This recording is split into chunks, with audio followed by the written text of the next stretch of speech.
ગોપીઓનો જે પ્રેમ છે અદ્વિતીય હતો, જેની કોઈ તુલના નથી.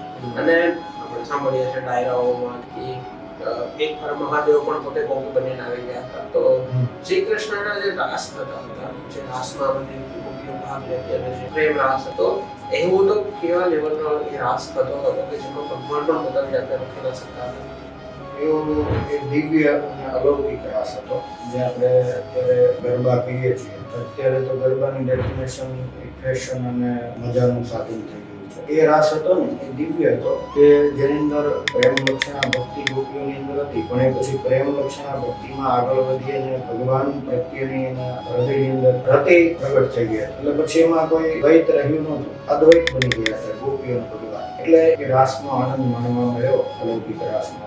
આ રાસ જોઈને ભોલેનાથને પણ થયું કે આવો રાસ જો પૃથ્વી પર થતો હોય તો મારે આનો લાભ લેવા જવું છે. કેમ તો કે ભગવાન ભોલેનાથ યોગી હતા, એટલે યોગીને લૌકિક રાસમાં રસ હોય નહીં, પણ આ અલૌકિક રાસ હતો. અને એમાં પણ ભગવાન શ્રી કૃષ્ણ આ રાસનો આનંદ ગોપી જીવોને આપવા માંગતા હતા. એટલે ભગવાન કૃષ્ણને શિવ છે ઈષ્ટ માને, એટલે થયું મારા ઈષ્ટ સ્વયં જો આ ગોપી જીવોને રાસનો આનંદ આપવા માંગતા હોય તો હું પણ આ રાસનો આનંદ લઉં, દિવ્ય રાસ. એટલા માટે ભગવાન શિવને વિચાર આવ્યો, જાઓ પૃથ્વી પર આ રાસનો આનંદ લો. તો ભગવાને એ રાસનો આનંદ લીધો, તો દિવ્ય રાસ હતો એમાં કહેવાનો. તો લૌકિક જીવો માટે શક્ય નથી એનો આનંદ માણવો, પણ જે આવી પ્રેમને પાર કરી, પ્રીતિ અને પ્રીતિને પણ પાર કરીને રતિ જેને ભગવાનના ચરણમાં થઈ હોય, આવા જીવાત્માઓ આ દિવ્ય રાસની અંદર.